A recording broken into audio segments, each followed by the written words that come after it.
எல்லோருக்கும் வணக்கம். எல்லோரும் எப்படி இருக்கீங்க? நாங்கள் ரொம்ப நல்லா இருக்கிறோம். என் சேனலை சப்ஸ்கிரைப் பண்ணி சப்போர்ட் பண்ணுற எல்லாருக்குமே மிகப்பெரிய நன்றிகள். என் சேனலில் ஃபர்ஸ்ட் டைம் வீடியோ பார்க்குறீங்கன்னா இந்த வீடியோ ஃபுல்லாக பார்த்துட்டு உங்களுக்கு பிடிச்சிருந்துச்சுன்னா மட்டும் சப்ஸ்கிரைப் பண்ணுங்கள்.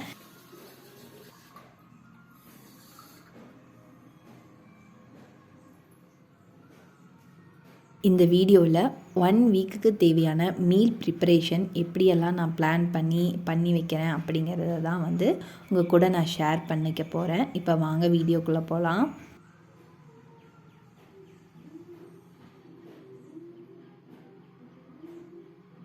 டெய்லியுமே 1/2 லிட்டர் பால் கம்பல்சரி வாங்கிடுவேங்க. ஏன்னா துகிலனுக்கு பால் தேவைப்படும் அப்படிங்கிறனால பால் காய்ச்சணுமே மேலே இருக்க ஏடை மட்டும் தனியாக எடுத்து ஒரு டப்பாவில் ஸ்டோர் பண்ணி வச்சுப்பேன். அதிலிருந்து தான் நான் எப்பயுமே நெய் எடுப்பேன். இந்த தடவை 1 மந்த்துக்கு மேலேயே பால் ஏடெல்லாம் ஸ்டோர் பண்ணி வச்சுருந்தேங்க. அதனால் 2 டப்பாவுக்கு மேலேயே இருந்துச்சு. எப்பயுமே ஊருக்கு போகும்போது கொண்டு போவேன். அம்மா நெய்யாக உருக்கி கொடுப்பாங்க. இந்த தடவை ஊருக்கு போகல, அதனால் நாமளே எடுத்து வச்சுருவோன்ட்டு ஒரு மதிய நேரம் போல் வெண்ணெய் எடுக்க ஸ்டார்ட் பண்ணேன். வெண்ணெய் எடுக்கிறதுக்கு 2 மணி நேரத்துக்கு முன்னாடியே ஃப்ரிட்ஜில் ஒரு வாட்டர் பாட்டில் ஃபுல்லாக தண்ணி வச்சுட்டேங்க, கொஞ்சம் கூலிங் ஆகட்டும் அப்படின்னு சொல்லிட்டு.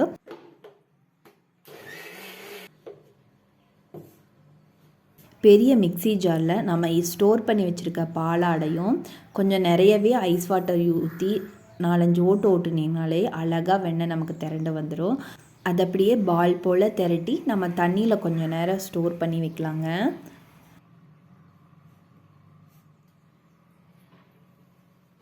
வெண்ணெய் எடுத்தது போக இருக்கிற பாலாடைய ஒரு பாத்திரத்தில் ஊற்றி வச்சுக்கிறேங்க. இது செடிக்கெல்லாம் நம்ம ஊற்றினோன்னா நல்ல ஃபெர்டிலைசராக இருக்கும்.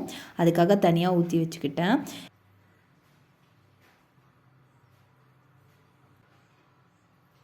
ஐஸ் வாட்டர் நிறையா ஊற்றி நீங்கள் வெண்ணெய்க்கு திரட்டுனீங்கன்னா சீக்கிரமாக நமக்கு வெண்ணெய் திரண்டு வரும். எனக்கு 4-5 உருண்டை வெண்ணெய் கிடச்சிச்சு. அதை உருண்டை பிடிச்சி தண்ணியில் போட்டு வச்சுருந்தேன். அதை அப்படியே ஒரு பாத்திரத்துக்கு ட்ரான்ஸ்ஃபர் பண்ணி ஒரு 10 நிமிஷம் ஃப்ரிட்ஜில் ஸ்டோர் பண்ணிக்கிறேன்.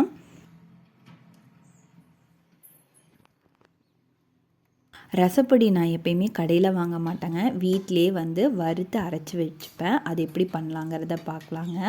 ஃபஸ்ட்டு அடுப்பை ஆன் பண்ணி கடாய் வச்சுக்கலாம். கடாய் சூடானதும் தேங்காய் எண்ணெய் 2 டேபிள் ஸ்பூன் ஊற்றிருக்கேன். ஸ்லோ ஃப்ளேமில் வச்சுக்கோங்க. எண்ணெய் சூடானதும் 5 டேபிள் ஸ்பூன் கொத்தமல்லி இது கூட நான் சேர்த்துருக்கேன். கொத்தமல்லி கலர் சேஞ்ச் ஆனதுமே நம்ம எண்ணெயை தனியாகவும் கொத்தமல்லி தனியாகவும் ஃபில்டர் பண்ணிக்கலாம். நம்ம ஃபில்டர் பண்ண எண்ணெயை அதே கடாயில் ஊற்றி இப்போ வெந்தயம் 1 டேபிள் ஸ்பூன் போட்டு கலர் சேஞ்ச் ஆகிற வரைக்கும் நம்ம வறுத்துக்கலாம். எல்லாமே லோ ஃப்ளேமில் வச்சு தாங்க வறுக்கணும். வெந்தயமும் எண்ணெயும் தனியாக ஃபில்டர் பண்ணி வச்சுருப்போம். ஃபில்டர் பண்ண எண்ணெயை மறுபடியும் கடாயில் ஊற்றிக்கலாம்.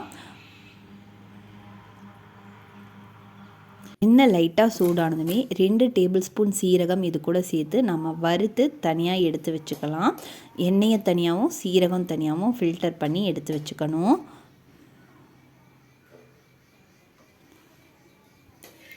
இப்போ ஃபில்டர் பண்ண அதே எண்ணெயில் காரத்துக்கு தேவையான அளவு மிளகாய் சேர்த்து நம்ம வறுத்துக்கலாம். மிளகாய் வறுக்கும் போதே லைட்டாக உப்பும், அந்த ஸ்டேஜில் நம்ம தனியாக எடுத்து வச்சுக்கலாம். கடைசியாக ஃபில்டர் பண்ணி எடுத்து வச்ச தேங்காய் எண்ணெயில் பெருங்காயத்தூள் இருந்துச்சுன்னா 1 டேபிள் ஸ்பூன் போடுங்க. இல்லை அப்படின்னா ஒரு கட்டி சின்னதாக போட்டுக்கோங்க. கூடவே கருவேப்பிலை 4-5 கொத்து போட்டு வறுத்து அதையும் ஃபில்டர் பண்ணி எடுத்து வச்சுக்கோங்க.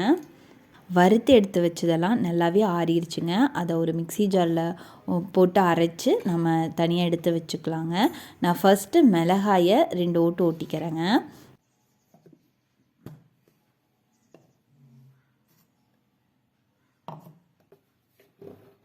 இது கூடவே வறுத்து எடுத்து வச்சுருக்க கொத்தமல்லி, சீரகம், கருவேப்பிலை இது எல்லாமே சேர்த்து நல்லா கொரன்னு அரைச்செடுத்து ஒரு கண்டெய்னரில் போட்டு ஸ்டோர் பண்ணி ஃப்ரிட்ஜில் வச்சுக்கலாங்க.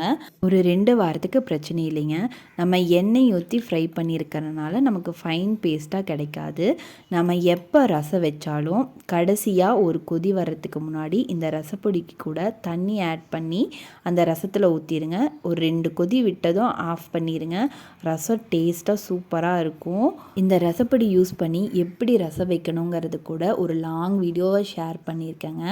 அதோட லிங்க் வந்து கீழே டிஸ்கிரிப்ஷனில் கொடுக்குறேன், கண்டிப்பாக செக் பண்ணி பாருங்கள். இப்போ நம்ம ஸ்டோர் பண்ணி வச்சுருக்க வெண்ணெயையும் வந்து நம்ம நெய்யாக உருக்கி எடுத்து வச்சிடலாங்க.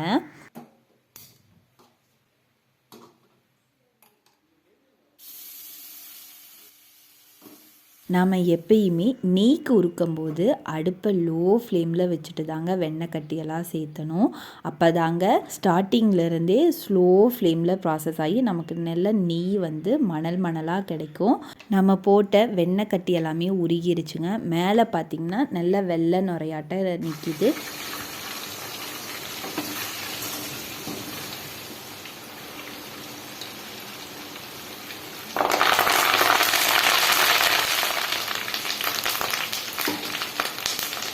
கடைசியாக ஒரு கொத்து கருவேப்பிலையை நெய்யில் போடுங்க. அதெல்லாம் நல்லா பொரிஞ்சு வந்துருச்சுன்னா நமக்கு நெய் ரெடி ஆயிடுச்சுன்னு அர்த்தம்.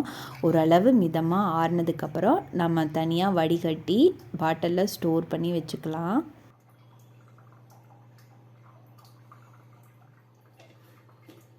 எனக்கு 1/4 லிட்டர் அளவுக்கு நெய் கிடச்சிச்சிங்க. இது எனக்கு 1 மாதத்து வரைக்கும் தாட்டும். எங்கள் ஊரில் திங்கக்கிழமை சாயங்காலம் சந்தைங்க. அங்கே நல்லா நாட்டுக்கீரையெல்லாம் கிடைக்குங்க.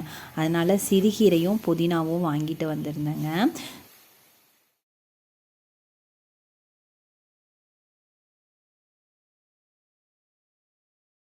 நான் முதல்ல புதினாவை பறித்து தனியாக எடுத்து வச்சுக்கிறேங்க.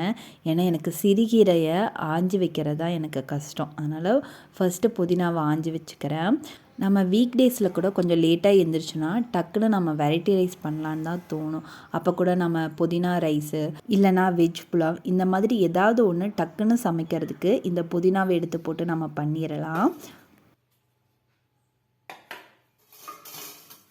சிறுகீரையும் நான் ஆஞ்சி வச்சுக்கிட்டேங்க. சிறுகீரை கொஞ்சம் தண்டு இருக்கிற மாதிரி தாங்க எடுத்து வச்சுருக்கேன். 2 கட்டு வாங்கியிருந்தேங்க. ஒன்று கூட நம்ம பருப்பு கூட போட்டு கூட கடையலாம், இல்லை அப்படின்னா பொரியல் கூட பண்ணிக்கலாம். பொரியல் பண்ணும்போது தண்டு கூட சேர்த்து போட்டு பண்ணால் டேஸ்ட் வந்து சூப்பராக இருக்குங்க. நம்ம இப்போ கூடங்க சிறுகீரையை நல்லா பொடியாக கட் பண்ணி ஃப்ரிட்ஜில் எடுத்து வைக்கலாம். நம்ம பண்ணும்போது பருப்பில் போட்டு கடைவோமா இல்லை பொரியலாக பண்ணுவோமான்னு தெரியல. அதனால் நான் அப்படியே ஸ்டோர் பண்ணி வச்சுக்கிறேங்க.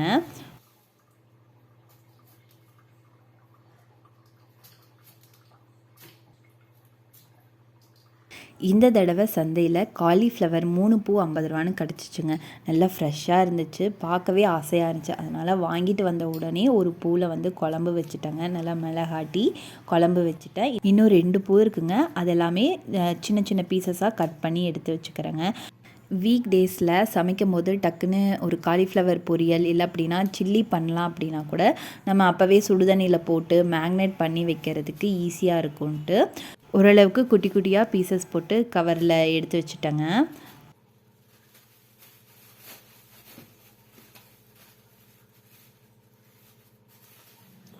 பீங்கான் ஜார் வந்து வாஷ் பண்ணி வச்சுருந்தேங்க. கடுகு கடலப்பருப்பெல்லாம் தீந்துருச்சுன்னு சொல்லிட்டுங்க, அதையும் வந்து ரீஃபில் பண்ணி வச்சுக்கிட்டேன்.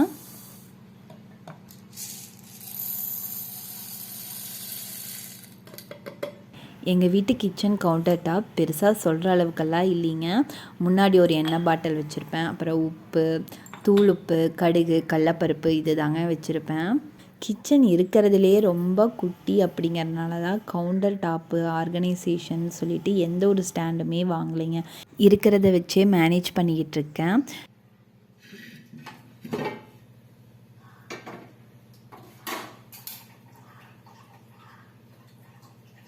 மீல் ப்ரிப்ரேஷன் ஒர்க் முடியவே எனக்கு கிட்டத்தட்ட ஈவினிங்க்கு மேலே ஆயிடுச்சுங்க. லைட்டாக பசி எடுக்கவும் ஆரம்பிச்சிருச்சு.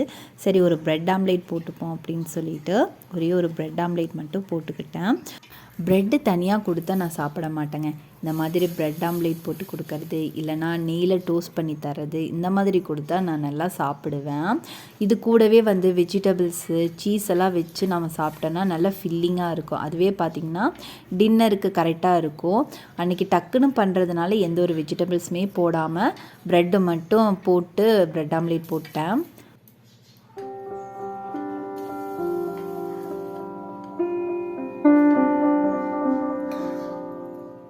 ஈவினிங் டைம் அப்படியே மழை வரக்கு ஸ்டார்ட் ஆயிடுச்சுங்க. அப்படியே மழையை ரசிச்சுட்டு நல்ல சுட சுட காஃபி ப்ரெட் ஆம்லேட் சாப்பிட்ற ஃபீலே சூப்பராக இருந்துச்சுங்க.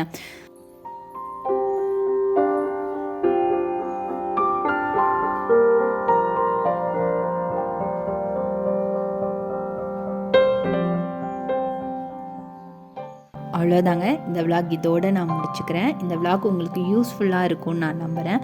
இந்த மாதிரி இன்ட்ரெஸ்டிங்கான விலாக் பார்க்கணும் அப்படின்னா என் சேனலை மறக்காமல் சப்ஸ்கிரைப் பண்ணி சப்போர்ட் பண்ணுங்கள். தேங்க்யூ.